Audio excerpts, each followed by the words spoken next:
नमस्कार, आपका स्वागत है सीएनबीसी आवाज मोतीलाल ओसवाल स्टूडियोज में। मैं हूं मनीषा गुप्ता और आज बात करेंगे सोने की, जहां पर फिर से चमक लौटी है। देर रात कल यहां पर 2% का इजाफा देखने को मिला और सिर्फ सोना ही नहीं, चांदी में भी यहां पर बढ़त है। 2% की तेजी के साथ यहां पर भी $33 प्रति आउंस के ऊपर है कारोबार।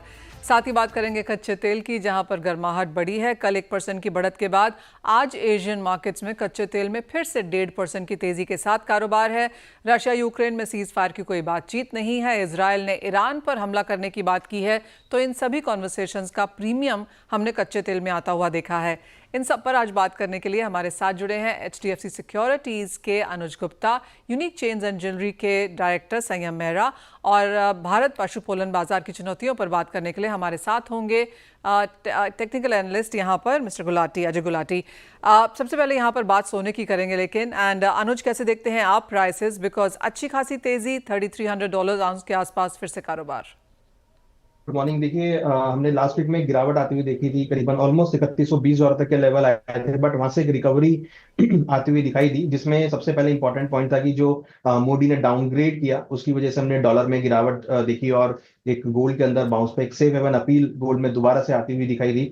वहीं अगर आप देखेंगे तो यूएस और ईरान की जो न्यूक्लियर डील है उस पर कोई पॉजिटिव नहीं इम्पैक्ट आता हुआ दिखाई दिया, जिसकी वजह से अगेन एक सपोर्टिव फैक्टर रहा। और कहीं ना कहीं अभी भी आप देखें तो रशिया यूक्रेन वॉर अभी भी लाइमलाइट में आती हुई दिखी है। वहां पर भी कोई ऐसी समझौता नहीं होता हुआ दिखाई दिया। तो मुझे लग रहा है कि ये जो दो तीन फैक्टर पहले काम कर रहे थे वो दोबारा से अब आते हुए दिखाई दिए, जिसकी वजह से हमने गोल्ड में एक रिकवरी का ट्रेंड बना और हमने देखा कि गोल्ड अब अगेन $3300 के आसपास मूव करता हुआ दिखाई दे रहा है। हमें लगता है कि अभी सेंटीमेंट जो है वो पॉजिटिव रहेंगे और ऊपर में हमें लगता है कि ऊपर में अगेन $3340 $3350 तक के लेवल यहाँ पर आ सकते हैं। कहीं ना कहीं जो यूएस और चाइना की ट्रेड वॉर की जो डील थी वो कहीं ना कहीं अब डिस्काउंट होती हुई दिखाई दी है। अब फ्रेश क्यूज जो है वो थोड़े सपोर्टिव गोल्ड के लिए लग रहे हैं, तो हमें लगता है कि अभी गोल्ड में ट्रेंड पॉजिटिव रह सकता है। तो यहाँ पे हमें लगता है कि शॉर्ट टर्म में खरीदारी की सलाह रहेगी। ट्रेडिंग स्ट्रेटेजी वाइज अगर बात करें तो करीबन 95,150 के आसपास खरीदारी का ट्रेड बनाना चाहिए। स्टॉप लॉस 94,700 पे लगाए। टारगेट हमें लग रहा है कि 95,800 95,900 तक और $3340 $3360 तक के लेवल गोल्ड में देखे जा सकते हैं। 3340 3360 यानी कि तेजी की तरफ यहाँ पर सोना बढ़ता हुआ नजर आ रहा है। बहुत समय तक हम देख रहे थे कि 3300 के लेवल्स यहाँ पर ऊपर में निकल नहीं रहे थे, लेकिन क्लियरली आज बड़े आराम से निकलते हुए नजर आए हैं। और न्यूयॉर्क सेशन में तो तेजी थी ही। एशियन मार्केट्स दूसरा टाइम जोन है जहां पर फॉलो थ्रू बाइंग फिलहाल हमने बनते हुए देखी है। कल रात की 2% की तेजी के बाद 1% की बढ़त के साथ फिलहाल एशियन मार्केट्स में कारोबार। चांदी आपकी स्क्रीन पर लेके आएंगे क्योंकि तेजी यहाँ पर भी है। $33 अनाउंस के लेवल्स यहाँ भी निकले हैं। 0.5% की बढ़त के साथ यहाँ पर भी कारोबार। अनुज, चांदी कैसे देखेंगे? और 3-3.5 हजार की दूरी अब यहां पर 1 लाख रुपए से। बिल्कुल, चांदी अगर आप देखेंगे तो काफी टाइम के बाद अब $33 के ऊपर सस्टेन करती हुई दिखाई दी है। कल जो रिकवरी हमने देखा वो यहाँ पर अब कंटिन्यू होती हुई दिखाई दी। तो काफी दिनों के बाद ऐसा रहा है कि कंटिन्यूटी चांदी में 2 दिन लगातार एक पॉजिटिविटी आती हुई दिखी है और मुझे लग रहा है कि अब चांदी में जो ब्रेकआउट के हम वेट कर रहे हैं $34 के ऊपर वो शायद यहाँ पर होता हुआ दिखाई दे। काफी अच्छे क्यूज यहाँ पर दिखे हैं। गोल्ड को अब एक्चुअली फॉलो करती हुई दिख रही है। तो चांदी में मुझे लगता है कि जो ऑप्टिमिज्म है वो यहाँ पे कंटिन्यू हो सकता है और चांदी की रैली यहाँ पर मुझे लगता है कि इस बार देखने को मिल सकती है। तो चांदी के अंदर भी हमें लगता है कि खरीदारी के साथ ट्रेड देखा जा सकता है। स्ट्रेटेजी में अगर बात करें तो करीबन 96,900 के आसपास खरीदारी का ट्रेड लेना चाहिए। थोड़ा बहुत डिप आए तो खरीदारी का ट्रेड बना सकते हैं। 96,025 का स्टॉप लॉस लगा। टारगेट हमें लगता है कि 98,150 तक देखे जा सकते हैं। हमें लग रहा है कि चांदी में अब जल्दी ही आपको $34 के ऊपर अगर चलती है तो $37 से लेकर $40 के बीच के लेवल यहाँ पर आ सकते हैं। तो चांदी हमें लगता है कि एक अच्छे ऑप्टिमिज्म के साथ ट्रेड होती हुई दिख रही है। वॉल्यूम डेफिनेटली चांदी में इंक्रीज होते हुए दिखाई दिए हैं और अगर आप जाएंगे ऑप्शन साइड में तो वहां पर ओआई भी अच्छे खासे बढ़ते हुए दिखे हैं। तो मुझे लगता है कि चांदी में अच्छा ऑप्शन है, खरीदारी का ट्रेड बना सकते हैं। ओ वेल, एब्सोल्युटली। और चांदी में जहां पर बुलियन की खरीदारी है और चांदी में इंडस्ट्रियल डिमांड है, वहां पर भी हमने बहुत स्ट्रांग नंबर्स फर्स्ट क्वार्टर में आते हुए देखे हैं और एक फॉलो थ्रू बाइंग यहां पर second quarter of the calendar year में भी बनती हुई नजर आई है। संयम, आपसे भी पहले प्राइसेस के ऊपर ही जानना चाहेंगे। जिस तरह से एक स्मार्ट रिबाउंड आता हुआ नजर आया है, तो क्लियरली सोना यहां पर करेक्शन तो देता है लेकिन बहुत लंबा नहीं और नीचे की तरफ तो बिल्कुल नहीं। आप बिल्कुल सही बोल रहे हैं मनीषा जी। देखिए, जैसे कि यूएस को डाउनग्रेड किया मूडी ने, उसके ऊपर वजह से भी गोल्ड थोड़ा सा तेजी में आया। इसराइल ने भी जिस तरीके से बोल रहा है कि ईरान के न्यूक्लियर साइट्स के ऊपर अटैक कर सकता है, तो मिडिल ईस्ट के अंदर भी टेंशंस थोड़ी बढ़ती हुई दिखी। टैरिफ्स की अभी भी थोड़ी सी अनसर्टिनिटी दिख रही है।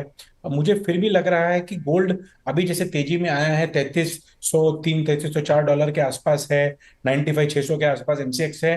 मुझे अभी भी 15 दिन तक इसके अंदर इतनी कोई तेजी और नहीं दिख रही है। 3304 से मान लो 3330 या 3340 तक एक बार टच कर सकता है। लेकिन मुझे लगता है कि 8 से 10 दिन 12 दिन के अंदर फिर से एक बार ये $50 से $60 यानी कि 3240 के आसपास के रेट्स को वापस टेस्ट कर सकता है। जो बराबर तेजी का माहौल आएगा मुझे लगता है वो कहीं ना कहीं 7 या 8 जून के पास से फिर से धीरे धीरे तेजी शुरू होगी। चाइना ने भी अपने जो इस बार जो थोड़ी सी तेजी आई है उसके अंदर एक पॉइंट देना चाहूंगा कि चाइना की फिस्कल रेवेन्यू जो है वो डिक्लाइन हुए 0.4% से, क्योंकि चाइना की फिस्कल स्पेंडिंग भी काफी तरीके से बढ़ी है। और यूएस का डेट भी हम देखते जाए तो बढ़ते जा रहा है। लेकिन इससे एक थोड़ा सा नेगेटिव इफेक्ट हुआ है कि जो ओवरऑल बाइंग है जो रिटेलर्स की है, जो एंड कंज्यूमर्स की है इंडिया के अंदर, वो मुझे लगता है कि अभी जैसा हाल देखते हुए कि 40% मार्केट जो एंड कंज्यूमर्स की वो डाउन है। भाव का ऊपर नीचे देखते हुए भाव का स्टेबल होने की वेट है, जिस वजह से मार्केट थोड़ी सी डाउन है। लोग अभी भी वेट कर रहे हैं कि थोड़ा भाव घटे फिर मार्केट के अंदर निवेश किया जाए। संयम, निवेश की बात तो ऑफ कोर्स जैसे आपने कही कि बाजार घटेंगे तो लोग यहाँ पर लौटेंगे, लेकिन jewellery buying as of now किस तरह की है? जैसे मैंने बताया कि ज्वेलरी की बाइंग है अभी 40% डाउन है। पिछले ईयर से भी 40% डाउन है। अप्रैल का महीना अगर हम देखें तो जो अक्षय तृतीया का दिन था उसको बाजू में रख के बाकी दिनों का देखेंगे तो वो भी 20% लास्ट अप्रैल से डाउन थे।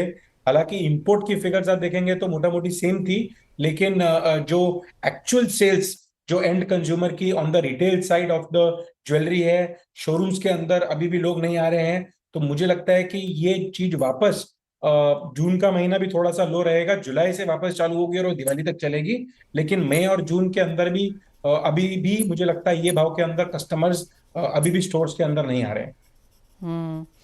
संयम, एक और चीज़ जिसके ऊपर आपकी मार्केट रिएक्ट कर रही है वो है डीजीएफटी का नोटिफिकेशन जो हमने 19 मई को आता हुआ देखा। ऑफ कोर्स वो रीआइटरेशन है, वो सारे चेंजेस फर्स्ट में से आने ही थे और कहीं कुछ प्रॉब्लम लगी होगी डीजीएफटी को, इसीलिए उन्होंने वापस को रीआइटरेट किया। मार्केट्स इसको कैसे रिएक्ट कर रही हैं? देखिए काफी लोगों के जो लोगों ने टीआरक्यू का जो सोना डाला था, कुछ लोगों ने सोना जैसे पिछले साल में 300 kg जिनको अलॉटमेंट मिला था उसको 150 kg अभी दिया गया है, क्योंकि पिछली बार उन्होंने अपना पूरा का पूरा नहीं उठाया है जो उनको कोटा दिया गया है। क्वालिफाइड ज्वेलर जितने हैं उनको 150 kg का मिला है। और उसके बाद मुझे लगता है कि 2 टन 2.5 टन 5 से 6 डीलर्स बुलियन डीलर्स को मिला है। तो मुझे लगता है कि इसके अंदर हमने रिएक्शन के अंदर जो 7,113 जो ज्वेलरी एक्चुअल बेचते हैं, हम ये लिखने वाले हैं जीजेसी की तरफ से कि जो एक्चुअल ज्वेलरी बेचते हैं उनको ज्यादा से ज्यादा कोटा दिया जाए, ना कि दूसरे डीलर्स को, बुलियन डीलर या बाकी लोगों को जिनके पास वापस लेके वापस रीसेल करते हैं मार्केट के अंदर। कल जैसे टीआरक्यू का गोल्ड आया वैसे ही गोल्ड के अंदर 20 पैसा से 30 पैसा जो मार्केट है वो रेट गिर गया मार्केट के अंदर गोल्ड का रेट सेलिंग के अंदर, क्योंकि इसके अंदर 0.5% का जो है वो गोल्ड चीपर मिलता है टीआरक्यू की वजह से। तो इस वजह से ये तरीका आया, लेकिन हम वापस लिखने वाले हैं मिनिस्ट्री को कि ताकि जो लोग एक्चुअल ज्वेलरी सेल करते हैं उनको टीआरक्यू के अंदर सपोर्ट किया जाए। Well absolutely. साथ ही साथ से हम काफ़ी सारी ये भी खबरें हैं कि ऑफकोर्स सरकार ने एक तरफ यहाँ पर सोना जो प्लैटिनम के तौर पर आ रहा था उसे तो काफ़ी हद तक यहाँ पर कर्ब किया है, लेकिन नोइंग द मार्केट यहाँ पर और काफ़ी सारे लूप होल्स हैं और हम देखते हैं सोना और भी अलग अलग तरीकों से अलग अलग फॉर्म्स में अब फिर से यहाँ पर इंडिया में आने लगा है। कैसे देखते हैं आप एज अ मार्केट उसको? देखिए पहले आप देखेंगे तो पिछले कभी सोना जो है वो कोरिया से एफटीए के तरफ से आ रहा था, बीच में फाइंडिंग्स के रूप में दुबई से बाकी कंट्री से आ रहा था। तो जो भी कंट्री से इंडिया का एफटीए होता है तो उसके अंदर बेसिकली कोई भी गोल्ड को अगर बीच में ले आया जाए तो बाकी कोई भी कमोडिटी से गोल्ड को इजीली अंदर आके उसको नलीफाई किया जा सकता है। तो मुझे लगता है कि हर साल कोई ना कोई कंट्री के अंदर डिफरेंट रूप से, चाहे वो डोरे हो जाए, चाहे फाइंडिंग हो जाए, चाहे कोई कंट्री के अंदर जो अभी सपोज 6% हमारा ड्यूटी है वहां पर 1% 2% किया जाता है, और बाद में उसको 6 महीने से 8 महीने या साल के अंदर जब वो कंट्री से गोल्ड ज्यादा उस परसेंटेज में आता है तो उसको बंद कर दिया जाता है। तो मेरी यही गुजारिश रहेगी मिनिस्ट्री सर, हम पहले भी लिख चुके हैं कि जो गोल्ड के अंदर पैरेलल हर कंट्री के अंदर एफटीए जो होता है उसके अंदर ये रूटीन से गोल्ड अंदर लाया जाता है, जिसके अंदर जो ऑनेस्टली इंपोर्ट कर रहे हैं, जो सही तरीके से बाकी इंपोर्टर्स इंपोर्ट करके इंडिया के अंदर लाते हैं, जो कॉमेक्स के अंदर रुपी मल्टीप्लाई करके जो गोल्ड के रेट्स बनते हैं, वही तरीके सस्टेन किया जाए। वरना दो तीन तरीके के रेट्स मार्केट के अंदर हो जाते हैं, और जो ऑफकोर्स एफटीए के रूप से जो कंट्री से इंपोर्ट किया जाता है वही इंपोर्टर है, वो बेस्ट रेट्स में मार्केट के अंदर सप्लाई कर पाता है, और आगे जाके वही उसी से पूरा मार्केट खरीदता है। तो मुझे लगता है कि मल्टीपल जो रेट स्ट्रक्चर है ड्यूटी का, उससे मार्केट काफी इफेक्ट होती है। ओह वेल एब्सोल्युटली, और वो हमने मार्केट्स में यहाँ पर होता हुआ देखा भी है। और आपकी बात बिल्कुल सही है, 2 महीने पहले यहाँ पर $60 to $80 का डिस्काउंट चल रहा था, आज भी बाजार में 20 से 40% का डिस्काउंट बनता हुआ नजर आया है। तो क्लियरली जहाँ तक फिजिकल मार्केट की बात है, हमने काफ़ी सारे रेट्स यहाँ पर एक ही समय पे आते हुए देखे हैं। संयम, that point is well taken, बहुत शुक्रिया हमारे साथ जोड़ने के लिए और वो बहुत स्ट्रांगली कहने के लिए भी। वेल, ये तो बात हुई सोने चांदी की, लेकिन अनुज मेटल्स पर एक सेंस लेना चाहेंगे जहाँ पर एक रीबाउंड हमने बाजार में लौटता हुआ देखा है, यहाँ पर क्या करने की राय देंगे? मतलब देखिए, डॉलर की वीकनेस सबसे ज्यादा इंपॉर्टेंट यहाँ पर रोल प्ले करती हुई दिख रही है। जो डॉलर की वीकनेस हुआ उसकी वजह से हमने देखा कि सभी मेटल्स में एक तेजी आती हुई दिखाई दी। इवन हमने देखा चाइना ने भी इंटरेस्ट रेट कट किए हैं, तो उसकी वजह से भी कहीं ना कहीं थोड़ा सा एक सपोर्टिव फैक्टर मेटल में आता हुआ दिखाई दिया। और हमने देखा कि कहीं ना कहीं रिबाउंड सभी मेटल्स में रहा। तो वेरी शॉर्ट टर्म के लिए हमें लगता है कि कॉपर और जिंक दोनों में ही खरीदारी का ट्रेड बना के चल सकते हैं। पर्टिकुलर कॉपर की अगर बात करें तो करीबन 857 के आसपास खरीदारी का ट्रेड बना के चले। स्टॉप लॉस 851 पे लगाए, टारगेट करीबन 865 तक देखा जा सकता है। तो बाय एंड डिप्स की स्ट्रेटेजी रहेगी। सिमिलरली जिंक काफी करेक्ट हुआ, उसके बाद हमने देखा कि एक लोअर लेवल पे थोड़ी सी बाइंग एक्यूमुलेशन आती हुई दिखाई दी, डिमांड यहाँ पर एक्यूमुलेट हुई। तो जिंक में भी मुझे लगता है कि खरीदारी का ट्रेड करीबन 257-50 के आसपास बना सकते हैं। 255 का स्टॉप लॉस लगाएं, टारगेट 261-80 तक देखा जा सकता है। तो अगर आप देखेंगे तो इंडस्ट्रियल मेटल, चाहे वो कॉपर हो, जिंक हो, इवन सिल्वर भी यहाँ पर इंक्लूड हम कर रहे हैं। तो मुझे लगता है कि आज ट्रेडिंग सेशन में सभी मेटल्स में एक रिकवरी का ट्रेंड देखने को मिल सकता है। तो बाइंग अपॉर्चुनिटीज यहाँ पर ढूंढी जा सकती हैं। अनुज, बहुत शुक्रिया साथ जुड़ने के लिए, तमाम स्ट्रैटेजीज भी शेयर करने के लिए। इसी के साथ एक ब्रेक के लिए रुकेंगे। जब लौटेंगे तो हमारे साथ CLF-MA के चेयरमैन दिव्य कुमार गुलाटी होंगे, उनसे जानेंगे डिटेल्स लाइव स्टॉक की जो सेगमेंट है उनके बारे में।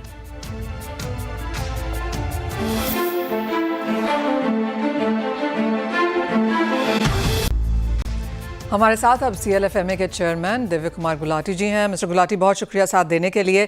सबसे पहले तो बिकॉज हम लोग रोज़ाना के तौर पर ये सेक्टर कवर नहीं करते हैं, तो आपसे पहले तो यही जानना चाहेंगे कि अगर हम लाइव स्टॉक, पोल्ट्री, फिशरीज वगैरह देखें तो कितना बड़ा मार्केट साइज है, and with in that live stock कैसे दिखता है?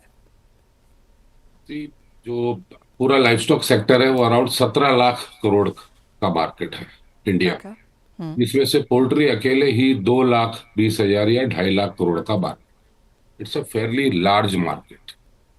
और अप्रोक्सीमेटली अगर शायद लोगों को पता ना हो कि India is the largest producer of the egg, milk and eggs in the world.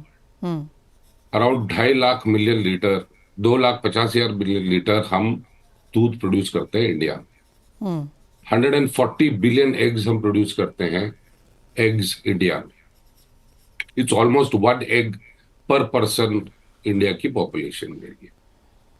और जो पोल्ट्री मार्केट है हर साल 8 से 10% बढ़ रही है, बिकॉज प्रोटीन डेफिशिएंसी है इंडिया में, इसलिए प्रोटीन अवेयरनेस के कारण और इसकी कंजम्पशन बढ़ती जा रही है। So this is fairly the size of the market. ये साइज। मिस्टर गुलाटी, आपने बताया ग्रोथ अच्छी खासी है, मार्केट साइज काफ़ी ह्यूज है। यहाँ पर कुछ चैलेंजेस भी यहाँ पर पीछे रहे हैं, चाहे वो मेज़ एंड सोयाबीन की अवेलेबिलिटी एंड प्राइसेस को थे, एडवर्स वेदर है, बीच में हीट वेव भी यहाँ पर रही है। कैसे देखते हैं आप ये सारा, एंड आप क्या कहेंगे इंडस्ट्री ने कैसे डील किया है इसके साथ? ऐसा है कि हमारा जो लैंड एरिया है वो लिमिटेड है और मार्केट जो है वो ग्रो होता जा रहा है। पोल्ट्री इंडस्ट्री ग्रो होती जा रही है, डेयरी इंडस्ट्री ग्रो होती जा रही है, श्रिम्प इंडस्ट्री ग्रो होती जा रही है। अब जब ये मार्केट ग्रो करेगी तो इसके रॉ मटेरियल रिक्वायरमेंट भी ग्रो होंगे उसी अनुसार। अब ये प्रॉब्लम तब शुरू हुई हमारे को जब जो कॉर्न हमारा जो है 50 से 55% फीड का इंक्लूजन लेवल रहता है।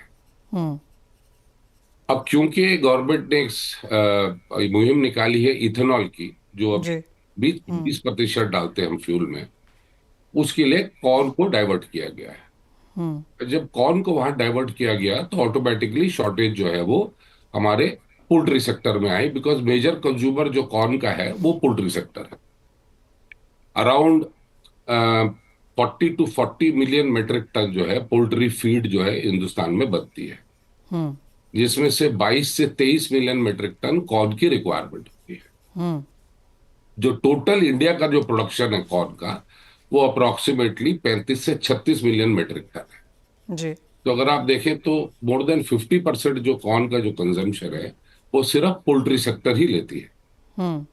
अब जब ये इथेनॉल का मैटर शुरू हुआ तो इथेनॉल को 20% करने के लिए फ्यूल में अराउंड 8 से 9 मिलियन मेट्रिक टन जो है कॉर्न का डाइवर्जन हुआ है, जी। जिस वजह से यहाँ पर कॉर्न की शॉर्टेज शुरू हो गई। अब कॉर्न के ऊपर एमएसपी भी लगाया गया। अब इसमें एमएसपी तहत जो पोल्ट्री के जो प्राइसेस है, प्रोडक्शन प्राइसेस है, वो बढ़ गए। तो ये एक बैलेंस करने के लिए हमारी गवर्नमेंट से लगातार कन्वर्सेशन चल रही है कि इस चीज को कैसे बैलेंस करें, कैसे दोनों सेक्टर जो है साथ में बैलेंस होकर आगे बढ़ सके। तो एज ऑफ नाउ कुछ फीडबैक है, कुछ किस तरह की कॉन्वर्सेशंस हैं सरकार के साथ? सरकार सोच रही है इस बात पर Okay. कि भाई तो जैसे अभी सरकार ने क्या किया, पोल्ट्री सेक्टर को बचाने के लिए जो राइस का जो एक्स्ट्रा प्रोडक्शन हुआ है वो थोड़ा सा डाइवर्ट किया है। अराउंड 2.5 मिलियन मेट्रिक टन जो है इथेनॉल प्रोडक्शन के लिए किया है, ताकि ये बैलेंस मेंटेन रहे। मगर फ्यूचर में जाके ये बैलेंस किस प्रकार अब हम प्ले मेंटेन आउट करेगा। वो थोड़ा सा एक क्वेश्चन है कि भाई किस तरह से करें। तो we are in constant touch government के साथ कि भाई आगे इसमें कैसे बैलेंस किया जाए और कैसे दोनों सेक्टर जो है आगे बढ़े एक साथ। एब्सोल्युटली। एक फाइनल सवाल मिस्टर गुलाटी, और ये अपॉर्चुनिटीज़ को लेकर है, और जैसे आपने रिआइटरेट किया कि हम 1 and 2 रैंकिंग पे है यहाँ पर विद इन द इंडस्ट्री। सरकार की तरफ से काफ़ी सारे इंसेंटिव्स भी आते हुए हमने देखे हैं, बजट में भी काफ़ी बड़ा इसका बातचीत हुई है लाइव स्टॉक को लेकर।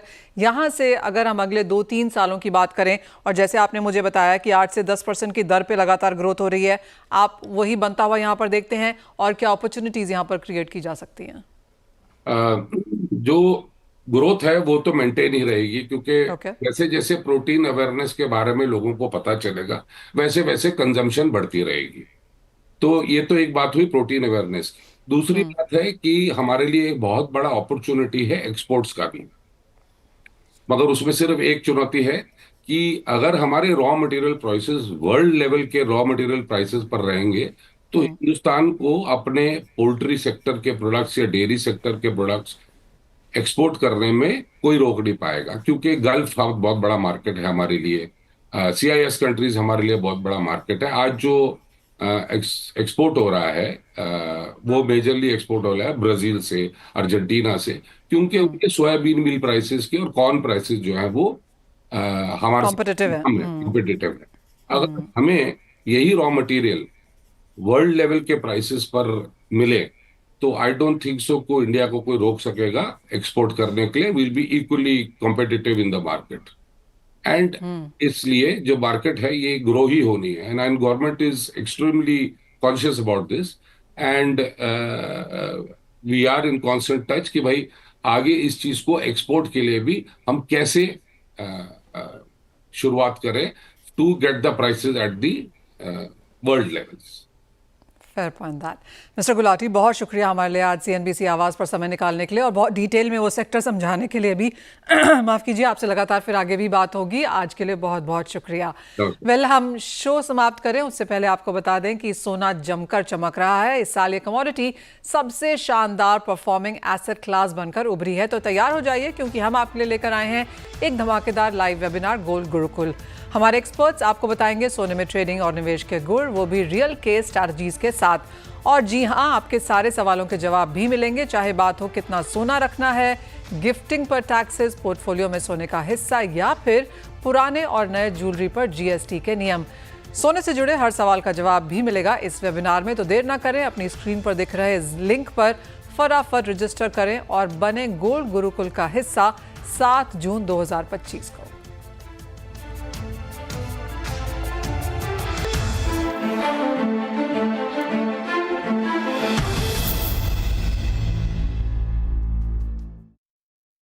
को पावर्ड बाय SBI। बेस्ट है सबको पता है। प्रायोजक हैं Agarwal Packers and Movers Limited. Man with a cap. Call 9 300 300 300।